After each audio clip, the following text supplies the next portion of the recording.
Ang susunod na programa ay rated G. Ito ay pwede sa lahat ng manonood. Warning. The following content may contain elements that are not suitable for some audiences. Viewer discretion is advised. The 3 things to expect in a new normal post-pandemic by Forbes.com. Some say the new normal means we are going to be surveilled to the smithereens, that life post-pandemic will never be the same. We are all OCT now. Old and young will never be the same. Hugs, kisses, disgusting. Others says that eventually people will grow tired of washing their hands umpteen times a day, and life will return to the old normal. Pre-pandemic grandparents and grandkids will be together again. You can visit your parents in a nursing home without fearing you're asymptomatic and might spread the new SARS virus. But those debates about social interactions are a political and social science crowd. The market has 3 things in its debating among itself. When it comes to life post-pandemic, 3 are top of mind. If there was an example of why people need a rainy day fund, this is the pandemic and the resulting stop the world moment demonstrated that in spades. Investors expect consumers to save more, having spent the last 2 months spending almost nothing. They may have gotten used to it. Lower overheads, some will realize, is better than staring at the payable credit card balance each month. One of the prevailing theses regarding consumer behavior in a post-quarantine world is that individuals are likely to be a bit more conservative with their spending, says Glenn Mead, investment analyst led by CIO Jason Pride in a client note published on Monday. This will be consistent with the prior economic stress periods, as the aggregate savings rate increased 2% annually during the 2008 to 2009 financial crisis. If savings rates do go up a part of the new normal, then the consumption will be trimmed by $500 billion through the end of 2021, Glenade Strategies believe. A survey released Monday by McKinsey and Company suggests Americans will remain financially conservative in the new normal, then expect to reduce spending on discretionary items. How long? Unknown. The survey shows that only 36% expect an economic rebound this summer. Number 2, supply chains. Trump tariff threats not to expect to derail China trade deal. The pandemic taught everyone that we are too reliant on China. Why does China have to make literally everything? Need ibuprofen? Can't. China needs them all. Doctor needs those suction cup-like masks known as the N95. Can't. China has them and can make them fast enough. Need personal protection equipment gowns for your nurses? Sorry, China bought them all. In January, you'll have to make them yourselves. Need to inspect your sneaker maker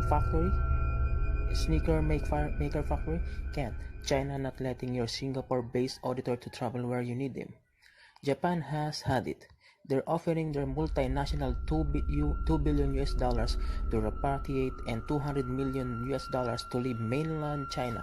Not fully, but at least diversify off the mainland. This may be serious consideration given to diversifying supply chains and bolstering online services capabilities.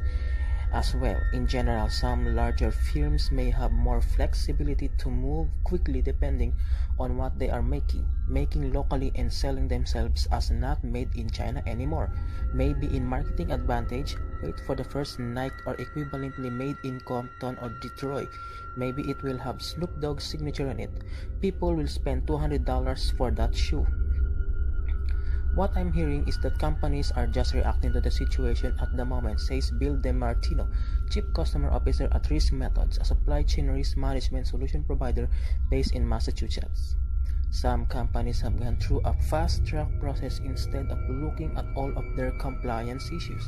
They're just moving quick to find someone new and maybe more localized, he says. My sense right now is that we are not going to abandon existing supply chains, but we are going to take a step back and think about the cost of the risk of being so vested in China. Small business looks scarier. The new normal post-pandemic means small business lives look scarier.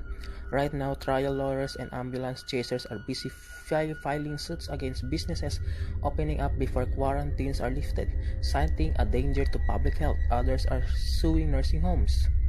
This becomes a whole new insurance risk going forward, making sure someone doesn't try to sue because they went into your store and came out with a 101 fever the next day. It won't be an individual suing over a wrongful deaths. It will be the big non-profits too. It will be seen as a way for some to raise awareness of their organization in the media and raise money through the donations from like-minded individuals angered by the different pandemic responses across the states.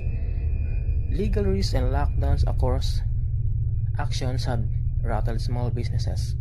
Small businesses' share of employment varies by industry, but the industries most vulnerable to the outbreak, such as restaurants, entertainment venues like Broadway, sports arenas, theme parks, hotels, and professional events organizing are run by small to mid-sized companies. They account for at least 30% of small business jobs. Post-pandemic, with many employees earning such as much or more unemployment temporarily, some might not be eager to get back to work.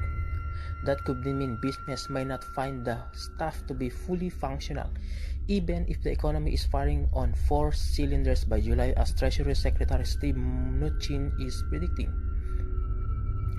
Glenn Mead thinks labor markets will be increasingly skeptical of working for small businesses given that their aggregated lack of resources to retain workers has resulted in mass layoffs. An expected second wave on infection next winter could put them in the same boat in 2021. Who wants to go through this again? China, the epicenter of a new SARS coronavirus, is not expected to do much better. The command and control economy can only do so much. Not everything in China is run by the government. Absent more forcefully and swift policy response in China, many small businesses in the consumer services sectors will go bankrupt. The new normal for them will be rising unemployment in a country with a perennial unemployment rate of 4%.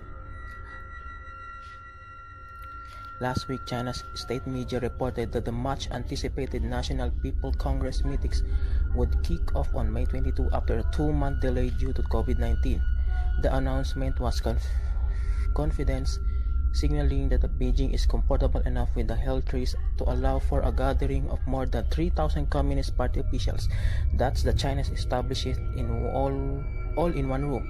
Markets are expecting a great financial crisis-like response from Beijing to come out of the meeting. That's not a new normal, that's the old normal. Meanwhile, new infection cases in China continue to hover in low single digits. Fears of a second wave that there have not been burnout. Asymptomatic cases were at their lowest since the reporting started a month ago. If China's number can be trusted and a few do, then there is some evidence that the virus eventually runs its course and stops being such a terror.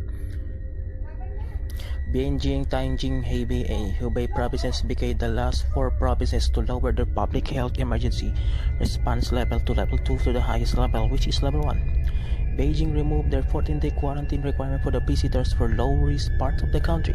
That's another sign of the old normal returning. Immediately after the announcement, ticket reservations for flights and from Beijing surged, says Aidan Yao, Senior Emerging Asia Economist at ASA Investment Managers. That's good news for China, which has been dealing with this pandemic since January. The first SARS lasted from November 2002 to July 2003, or roughly 8 months, and then largely disappeared.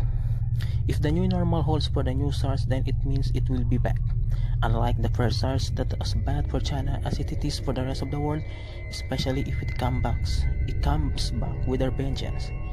If that is the new normal, the small businesses in China are just getting back to some semblance of normalcy would be crushed. The sad truth is, absence a more forceful and swift policy response, many small businesses in China may not be able to survive this pandemic, Yao says.